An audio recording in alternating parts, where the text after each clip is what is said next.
Hi hello friends, good evening. Welcome back to our channel granny's kitchen. ఈరోజు veg పులావ్ని చాలా టేస్టీగా ఎలా prepare చేసుకోవాలో చూద్దాం. వెజ్ లవర్స్కి అయితే చాలా బాగా నచ్చుతుంది. ఇందులోకి మనం ఎక్కువ కూరగాయలు కూడా ఏం యాడ్ చేయం, జస్ట్ ఆలు, క్యారెట్, మిల్ మేకర్తో ప్రిపేర్ చేస్తాం. టేస్ట్ మాత్రం నెక్స్ట్ లెవెల్ ఉంటుంది. డెఫినెట్గా ట్రై చేయండి. వీడియోలోకి వెళ్లే ముందు సోయా చంక్స్లో హెల్త్ బెనిఫిట్స్ ఏంటో చూసేయండి. ఇక్కడ నేను ఫస్ట్ ఒక medium size carrot, 2 medium size బంగాళదుంపలు, సన్నగా కట్ చేసి పెట్టుకున్న కొత్తిమీర, పుదీనా, ఒక ఉల్లిపాయ, 2 పచ్చిమిరపకాయలు సన్నగా కట్ చేసుకుని పక్కన పెట్టుకోండి. 1 కప్పు మిల్ మేకర్ కూడా వేణీళ్ళలో నానబెట్టుకుని పక్కన పెట్టేసుకోండి. ఇప్పుడు ఇందులోకి మసాలా పేస్ట్ ని ప్రిపేర్ చేసుకుందాం. 1 ఇంచు అల్లం, 1 వెల్లుల్లిపాయ యాడ్ చేసుకోండి. అలాగే 1 టేబుల్ స్పూన్ పల్లీలు యాడ్ చేసుకోండి. పల్లీలు స్కిప్ చేయకుండా యాడ్ చేసుకోండి, ఫ్లేవర్ బాగుంటుంది. 1/2 టీ స్పూన్ జీలకర్ర యాడ్ చేసుకుని కొద్దిగా వాటర్ యాడ్ చేసి స్మూత్ పేస్ట్ కింద గ్రైండ్ చేసుకుని పక్కన పెట్టేసుకోండి. కుక్కర్ గిన్నెని తీసుకుని అందులోకి 3 టేబుల్ స్పూన్స్ ఆయిల్ యాడ్ చేసుకోవాలి. ఆయిల్ బాగా హీట్ అయిన తర్వాత బిర్యానీ సామాన్లన్నీ ఇందులోకి యాడ్ చేసి బిర్యానీ స్పైసెస్ మంచిగా ఫ్రై చేసుకోవాలి. బిర్యానీ స్పైసెస్ ఫ్రై అయిపోయిన తర్వాత సన్నగా కట్ చేసి పెట్టుకున్న ఉల్లిపాయ, పచ్చిమిర్చి యాడ్ చేసి ఉల్లిపాయని బాగా మగ్గించుకోవాలి. ఉల్లిపాయ మగ్గిన తర్వాత మనం గ్రైండ్ చేసి పెట్టుకున్న మసాలా పేస్ట్ని ఇందులోకి యాడ్ చేసి పచ్చివాసన పోయేంత వరకు ఫ్రై చేసుకోవాలి. ఎందుకంటే మనం ఇందులోకి పల్లీలు యాడ్ చేసాం కాబట్టి కొద్దిగా ఫ్రై అవ్వడానికి టైం పడుతుంది. మీడియం ఫ్లేమ్లో 5 నిమిషాలు ఫ్రై చేసుకుంటే సరిపోతుంది. పచ్చివాసన పోయిన తర్వాత మనం ఇందులోకి కట్ చేసి పెట్టుకున్న బంగాళదుంప, క్యారెట్, మిల్ మేకర్, కొత్తిమీర, పుదీనా యాడ్ చేసుకుని మంటను మీడియం ఫ్లేమ్ లో పెట్టుకుని 1.5 table spoon salt, 1 table spoon కారం యాడ్ చేసుకోవాలి.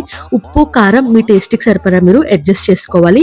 1/2 టీ స్పూన్ వచ్చేసి పసుపు, 1 table spoon garam masala, 1/2 tea spoon biryani masala, 2 కలిపి నేను ఇక్కడ యాడ్ చేస్తున్నాను. ఇవన్నీ యాడ్ చేసిన తర్వాత మీడియం ఫ్లేమ్ లో పెట్టుకుని బాగా మిక్స్ చేసుకోవాలి. ఒకవేళ మీకు ఇష్టమైతే 1/2 కప్పు పెరుగును కూడా యాడ్ చేసుకోండి. నేనైతే ఇక్కడ పెరుగు యాడ్ చేసుకోవట్లేదు. బాగా మిక్స్ చేసుకున్న తర్వాత ఒకసారి సాల్ట్ చెక్ చేసి ఇందులోకి మనం 1 గ్లాస్ రైస్ కి 2 గ్లాసుల వాటర్ యాడ్ చేసుకోవాలి. ఇక్కడ నేను 2 గ్లాసుల బియ్యం తీసుకున్నాను కాబట్టి 4 గ్లాసుల వాటర్ యాడ్ చేస్తున్నాను. అదే మీరు బాస్మతి రైస్ తీసుకుంటే 1 గ్లాస్ రైస్ కి 1.5 గ్లాస్ వాటర్ యాడ్ చేసుకోవాలి. వాటర్ యాడ్ చేశాక బాగా మిక్స్ చేసుకుని లెమన్ జ్యూస్ ని యాడ్ చేసుకోండి. నేనైతే మీడియం సైజ్ నిమ్మకాయ రసం మొత్తం ఇందులోకి యాడ్ చేసుకుని బాగా మిక్స్ చేసుకుని ఇప్పుడు ఇందులోకి రైస్ యాడ్ చేసేసుకోండి. నేనైతే ఒక 10 నిమిషాల ముందు రైస్ ని నానబెట్టుకున్నాను. రైస్ యాడ్ చేసే ముందు రైస్ ఇరగకుండా యాడ్ చేసుకోండి. రైస్ యాడ్ చేశాక జస్ట్ నార్మల్ గా మిక్స్ చేసుకుని కుక్కర్ విజిల్ పెట్టేసుకోండి. నార్మల్ రైస్ అయితే 2 విజిల్స్ వేయించుకోండి. అదే బాస్మతి రైస్ అయితే హై ఫ్లేమ్ లో 1 విజిల్ వేయించుకుంటే సరిపోతుంది. విజిల్ తీసేసి కుక్కర్ మూత పెట్టి ఆ తర్వాత విజిల్ పెట్టి హై ఫ్లేమ్ లో 2 విజిల్స్ వేయించుకోండి. పర్ఫెక్ట్ గా పొడి పొడిగా కుక్ అవుతుంది.